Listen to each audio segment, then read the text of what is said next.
Bonjour à tous, j'espère que vous allez bien. Donc aujourd'hui, on va parler, de la France qui a dû fermer ses bases, militaires au Sahel, donc plus précisément, au Burkina, au Mali, et au Niger. Mais elle a aussi dû fermer, ses bases militaires, au Tchad. Et d'ailleurs, c'est assez, bizarre parce que la France a toujours eu, de bonnes relations avec Idriss Déby, au Tchad. Mais depuis que son fils a repris, le pouvoir, la France n'est plus en odeur de sainteté, dans, ce territoire et par conséquent a dû aussi fermer ses bases militaires au Tchad. Donc aujourd'hui, on va parler de la situation au Sahel. On va essayer de savoir pourquoi est-ce que la France a dû quitter le Sahel. Et tout d'abord, on va aussi comprendre où est le Sahel via cette carte. Donc on voit que le Sahel, c'est une zone au sud du Sahara, c'est une zone semi-aride, contrairement au Sahara qui est une zone aride. Et au Sahel, on va retrouver un peu plus de vie, même beaucoup plus de vie, avec justement différentes populations qui y sont, de l'Ouest, pardon, avec le Sénégal et la mer Atlantique. On va jusque à l'Ouest avec l'Érythrée et la mer Rouge. Donc le Sahel, c'est une énorme bande de terre, hein, en équivalent, si on voulait comment dire, comparer ça à l'Europe, ça serait une distance du Portugal jusque l'est de la Russie. Donc c'est vraiment une énorme bande de terre. Et par conséquent, ce Sahel qui a plusieurs pays en son sein, le Sénégal, la Mauritanie, le Burkina, le Mali et le Niger notamment, a demandé, enfin certains pays du Sahel, dont le Burkina, le Mali et le Niger, ont demandé à la France de fermer ses bases militaires dans ces endroits-là et par conséquent de quitter ces endroits-là parce que la France n'arrivait pas à les aider. Donc aujourd'hui, la France n'a plus de base militaire au Mali, au Niger et au Burkina, mais par contre, elle en a encore dans d'autres pays du Sahel et d'Afrique de l'Ouest, dont la Côte d'Ivoire et le Sénégal notamment. Et on va essayer de comprendre, est-ce que le fait que la France ait dû fermer certaines bases militaires au Sahel est une problématique pour elle. Est-ce que elle va toujours pouvoir justement faire valoir ses intérêts dans cet endroit-là? On va essayer de comprendre aussi pourquoi est-ce qu'on peut trouver des terroristes au Sahel, pourquoi la France, pendant plus de 10 ans, a maintenu une présence militaire au Sahel et pourquoi elle a dû quitter le Sahel. Donc tous ces points-là vont être vus durant cette vidéo. J'espère qu'elle va vous intéresser. Si c'est le cas, n'hésitez pas à la liker et à vous abonner. Et pour parler de ce Sahel, on ne peut pas évoquer les problématiques actuelles sans évoquer les origines de la France dans cet endroit-là. Donc en fait, on l'a déjà dit, je crois, sur cette chaîne, mais la France est responsable de la découpe de certains pays africains parce que en 1885, donc il y a eu ce qu'on appelle la conférence de Berlin. Et donc la conférence de Berlin était une réunion entre l'Angleterre, la France, le Portugal et certains autres pays occidentaux. Et ces pays-là se sont partagés l'Afrique et ont défini eux-mêmes les frontières et donc les proportions de terre qu'ils allaient chacun pouvoir prendre et donc se partager. Sauf que la découpe des frontières a été faite de manière aléatoire et par conséquent, les Occidentaux ou les pays colonialistes qui se sont partagés l'Afrique durant cette conférence de Berlin n'ont pas fait attention aux peuples, aux tribus, aux ethnies qu'il y avait en place et se sont partagés l'Afrique un peu de manière voilà, aléatoire, comme je l'ai déjà dit. Et donc, on a là l'une des premières raisons des problématiques au Sahel, c'est le fait que les frontières aient été découpées sans prendre en compte les peuples sur place. Et par conséquent, aujourd'hui, certains peuples veulent reprendre leurs territoires ancestraux, ont des revendications sur des territoires qui appartiennent à des nations déjà établies. Au Mali, on a dans le nord du Mali des Touaregs qui revendiquent le nord du Mali, alors que le Mali est une nation avec ses frontières et qui n'a pas, qui n'a pas envie de partager son territoire notamment. Donc là, on a parlé de la découpe du territoire africain durant la fin du 19e siècle avec la conférence de Berlin, mais on peut aussi se rapprocher de notre époque en parlant de la déstabilisation de la Libye par Nicolas Sarkozy. Donc le fait que Nicolas Sarkozy soit allé en Libye et tué Kadhafi a ajouté une pierre dans cette destruction et ce chaos au Sahel. Et par conséquent, ces 10 dernières années, au-delà de l'historique des frontières mal découpées par les pays occidentaux, on a aussi la destruction de la Libye qui a amené encore plus de chaos parce que, comme je l'ai expliqué tout à l'heure, le fait que le Mali, dans le nord, ait des revendications Touareg, fait que les Touaregs qui ont vécu en Libye sous Kadhafi, à sa mort, ont dû partir de Libye et sont redescendus au nord du Mali. Et ça a apporté une revendication qui n'existait pas sous Kadhafi, d'où l'importance et la responsabilité de Nicolas Sarkozy dans ce chaos au Sahel. Donc les Touaregs font cette revendication lorsqu'ils parlent du nord du Mali, parce que les Touaregs ont toujours habité le nord du Mali, même avant les colonisations. Et le territoire malien, qui a ses frontières depuis moins de 100 ans, se voit recevoir des revendications des Touaregs qui expliquent qu'ils étaient là avant les colonisations et qu'ils ne comprennent pas forcément ces frontières du territoire malien, ou en tout cas, ils s'y opposent. Et le fait que les Touaregs ne reconnaissent pas le territoire malien et ne reconnaissent pas que le nord du Mali appartient au Mali, notamment avec les régions de Kidal ou Tombouctou, va poser un problème, mais ne va pas poser un problème que pour le Mali. Les Touaregs sont une tribu qui ne sont pas que au Mali, mais ils sont aussi présents au Niger, ils sont présents en Algérie, au Mali, au Burkina. On peut voir une carte. Donc là, on a en rouge les territoires habités par les Touaregs, et on voit bien que c'est des territoires qui sont à cheval sur qui chevauchent plusieurs pays avec des frontières et plusieurs pays bien établis. Sous Muammar Kadhafi, les Touaregs étaient assez contenus car ils servaient dans son armée, ils étaient en Libye, et donc il n'y avait pas forcément ces problématiques de frontières, ou un petit peu moins.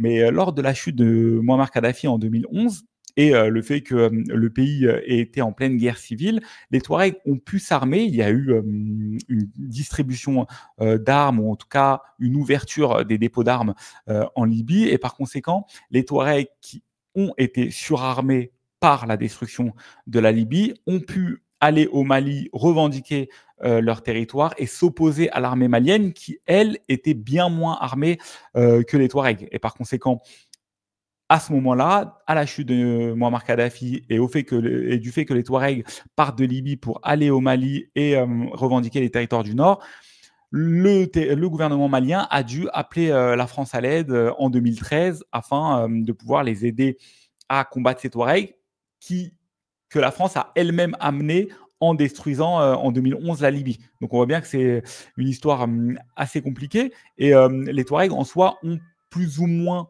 des raisons de demander ces territoires, parce que, comme je vous ai dit, ils ont toujours eu l'habitude d'habiter ces territoires, et donc ils les revendiquent. Et les Touaregs vont aussi revendiquer, enfin pas aussi, c'est la même chose, mais les territoires que les Touaregs revendiquent, c'est ce qu'on appelle l'Azawad. Donc l'Azawad, c'est le territoire des Touaregs, un territoire qui n'a jamais existé en soi, c'est-à-dire qui n'a jamais été officiel. Cependant, c'est un territoire, c'est une nation que les Touaregs revendiquent. Le fait est que cette nation chevauche plusieurs pays, dont l'Algérie, le Niger, le Mali, et par conséquent, c'est un territoire qui est assez compliqué à mettre en œuvre, parce que ça voudrait dire que le Mali, le Niger ou l'Algérie devraient laisser de leur territoire aux Touaregs, et je pense qu'aucun de ces pays ne voudrait le faire. Mais au-delà des Touaregs que l'on peut trouver au Sahel, il y a aussi des terroristes djihadistes, et pour le coup, les terroristes sont dus aux Américains. Donc c'est les Américains qui sont allés déstabiliser l'Irak et la Syrie, et qui ont fait que des terroristes ont pu venir d'Irak et de Syrie en Afrique, ou que des terroristes d'Irak et de Syrie ont créé des branches au Sahel de terroristes sahéliens. Et par conséquent, on voit la responsabilité directe des pays occidentaux, avec la France en Libye ou avec les États-Unis en Syrie et en Irak, dans cette déstabilisation du Sahel. Et c'est important de prendre ça en compte.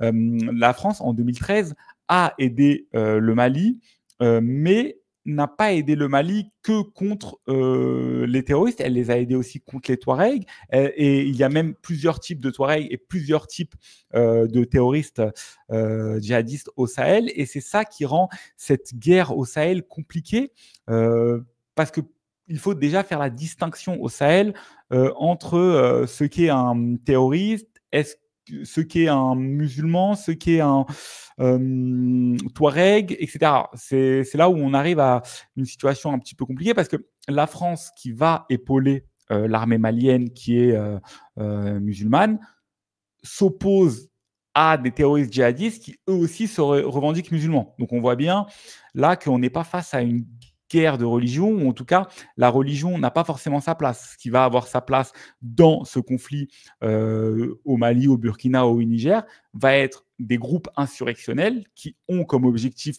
de prendre le territoire d'un pays qui lui-même est souverain dans ses frontières. Et c'est juste là, et c'est juste ça le sujet. C'est pas le fait que des terroristes veulent mettre en place une religion dans certains territoires, mais c'est plutôt au même titre que certains djihadistes veulent mettre une religion dans certains territoires, les Touaregs veulent récupérer certains territoires, mais beaucoup de Touaregs sont laïcs et ne veulent pas imposer leur religion dans ces territoires. Et par conséquent, on voit bien que ce n'est pas juste une question de religion, mais c'est surtout une question de groupe contre un État. Et c'est ça, et c'est là où la France justement aide, comment dire, aide, aide le Mali contre ces Touaregs ou ces terroristes. Mais la France se retrouve à faire une guerre contre des terroristes ou contre des Touaregs, mais c'est une guerre asymétrique. C'est-à-dire que ce n'est pas une guerre frontale. La France ne va pas avoir une armée en face d'elle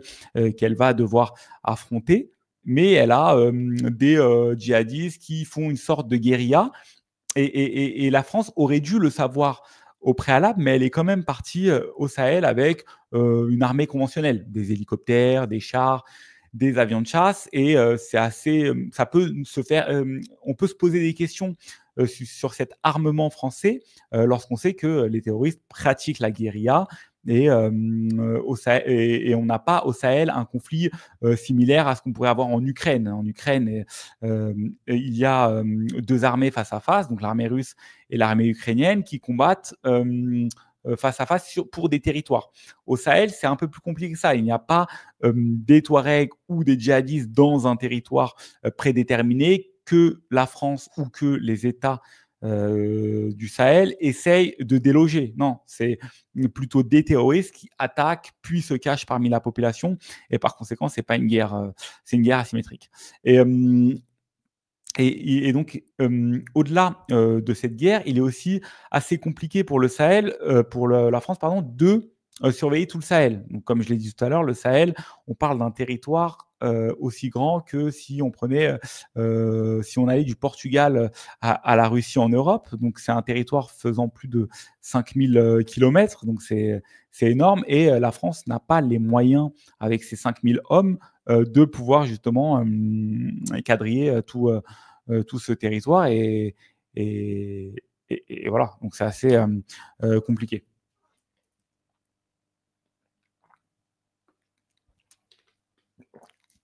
Donc la France a comme objectif au Sahel de faire en sorte que ces groupes terroristes, ces Touaregs, ne prennent pas le pouvoir dans les différents pays que sont le Mali, le Burkina et le Niger. En tout cas, avaient comme objectif de faire ça avant de se faire dégager par les gouvernements en place. Mais au-delà de ça, les Touaregs aimeraient, quant à eux, vivre en bonne harmonie avec le gouvernement malien. C'est-à-dire que certains Touaregs font partie du gouvernement malien, ils aimeraient se sentir considérés, et ce qui fait qu'au Mali, dans certaines régions, on a des Touaregs ou des terroristes qui se font peut-être accueillir par la population, c'est parce que le gouvernement malien n'est pas assez présent dans ces territoires-là.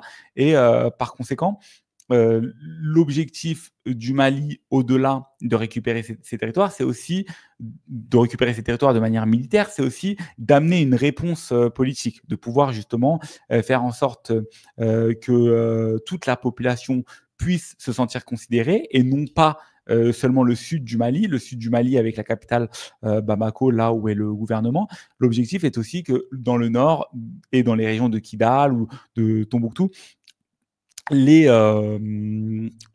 populations puissent se sentir considérées et ne puissent pas se sentir plus proches de Touareg, notamment.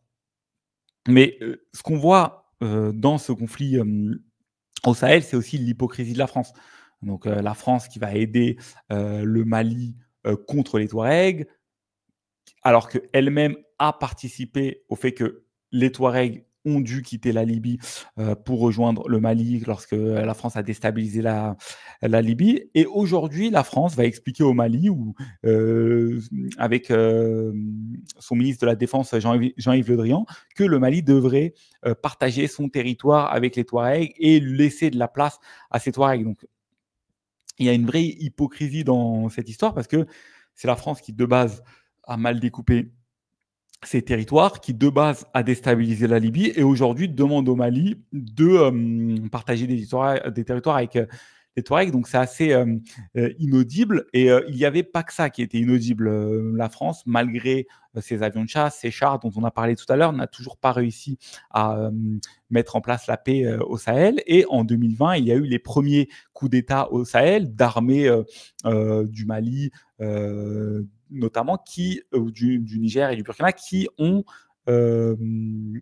pouvaient plus attendre que la France fasse un bon travail et qui ont eu besoin justement de faire en sorte que la France quitte ces pays-là. Donc la France était à cette époque-là, en 2020, déjà depuis 7 ans au Sahel, depuis les opérations Serval et Barkhane de 2013. Et par conséquent, la France s'est fait expulser entre 2024 et 2025. Et on peut se poser la question de comment ça se fait qu'on soit arrivé au fait que la France se fasse expulser en 2024-2025, alors qu'en 2013, sous François Hollande, la France était adulée par les Maliens et était remerciée pour le fait de leur apporter leur aide. Et la réponse à ça, c'est que entre-temps, les dirigeants ont changé. La France est restée bien trop longtemps au Sahel et a commencé à apparaître comme une armée d'occupation et on ne savait plus quels étaient les objectifs de la France sur place. Par conséquent, la France a dû fermer ses bases militaires. Cependant, en pratique, la France a toujours des bases militaires en Afrique de l'Ouest, au Sénégal et en Côte d'Ivoire notamment. Mais au-delà de ces bases militaires qui peuvent servir de base d'influence pour la France est aussi en lien avec certains pays comme la Côte d'Ivoire et son président Alassane Ouattara. Et via Alassane Ouattara, la Côte d'Ivoire, mais aussi la CEDEAO, la France peut faire entendre sa voix et par conséquent faire en sorte de ne pas laisser complètement le Sahel sans présence française, ou en tout cas sans présence politique française. Et maintenant, là, on va enchaîner avec le dernier sujet, c'est pourquoi est-ce que la France est dans l'obligation justement de garder une présence politique et de ne pas quitter le Sahel. La France a cette obligation parce que le Sahel est aujourd'hui un endroit où la France tire certaines ressources. La France est partie au Sahel notamment pour les ressources, non pas juste pour aider le Mali, mais aussi pour les ressources, dont l'uranium du Niger. Et j'entends certaines personnes expliquer que la France n'a pas besoin de l'uranium du Niger parce qu'elle a de l'uranium au Kazakhstan ou en Ouzbékistan, etc. Mais c'est faux. C'est faux dans le sens où la France a des centrales nucléaires. Ces centrales nucléaires lui permettent de produire de l'électricité. Et pour faire fonctionner ces centrales nucléaires, la France a besoin d'uranium. Et il est impensable pour la France d'avoir qu'une seule ou deux ressources d'uranium comme le Kazakhstan et l'Ouzbékistan, et surtout que la France, qui aujourd'hui s'oppose à Vladimir Poutine pour la guerre en Ukraine, et lorsqu'on sait que le Kazakhstan et l'Ouzbékistan sont des satellites de Vladimir Poutine, par conséquent, il est impossible pour la France d'avoir que l'Europe de l'Est comme fournisseur d'uranium, parce que si demain l'Europe de l'Est décide de bloquer ses exportations d'uranium vers la France, la France sera sans lumière et sans énergie, et par conséquent, elle est dans l'obligation de garder aussi ses fournisseurs d'uranium au Niger. Et donc, c'est une base. Ils doivent garder de bons contacts avec l'Afrique pour justement pouvoir pallier aux mauvais contacts qu'ils auraient en Europe de l'Est, et notamment au Kazakhstan et en Ouzbékistan. Mais au-delà des ressources, la France avait des bases militaires et a toujours des bases militaires au Sahel pour pouvoir protéger ces entreprises sur place. Donc la France a des entreprises d'extraction de ressources naturelles en Afrique, et des bases militaires leur permettent d'agir assez rapidement, de pouvoir couvrir des zones assez immenses, parce que l'Afrique, c'est immense par rapport à l'Europe, et par conséquent, de pouvoir justement aider les entreprises, pouvoir pallier au fait que parfois il y a des prises d'otages dans des entreprises comme Areva en Afrique, et donc les militaires français se doivent d'avoir une implication assez directe. Mais les ressources naturelles n'expliquent pas tout. Il y a aussi le fait que la France a besoin d'une présence au Sahel pour pouvoir justement être en opposition à la Russie, qui est en train de prendre du terrain. Les Russes sont en train de former et ont une présence au Mali, au Niger et au Burkina. Et par conséquent, comme la France ne connaît pas les réelles intentions de la Russie, se doit justement d'avoir une influence politique. En soi, la Russie aide les pays du Sahel avec des aides militaires, avec des aides alimentaires, avec des aides d'armement, etc. Cependant, la Russie ne fait pas ça sans intérêt. L'objectif de la Russie pourrait être de se faire des alliés et avoir des ressources en Afrique. Mais au-delà de ça, pourrait aussi être de créer une relation avec certains pays africains afin de pouvoir gérer les flux de migrants qui partent de l'Afrique vers l'Europe, et pouvoir mettre une pression directe à la France en expliquant qu'elle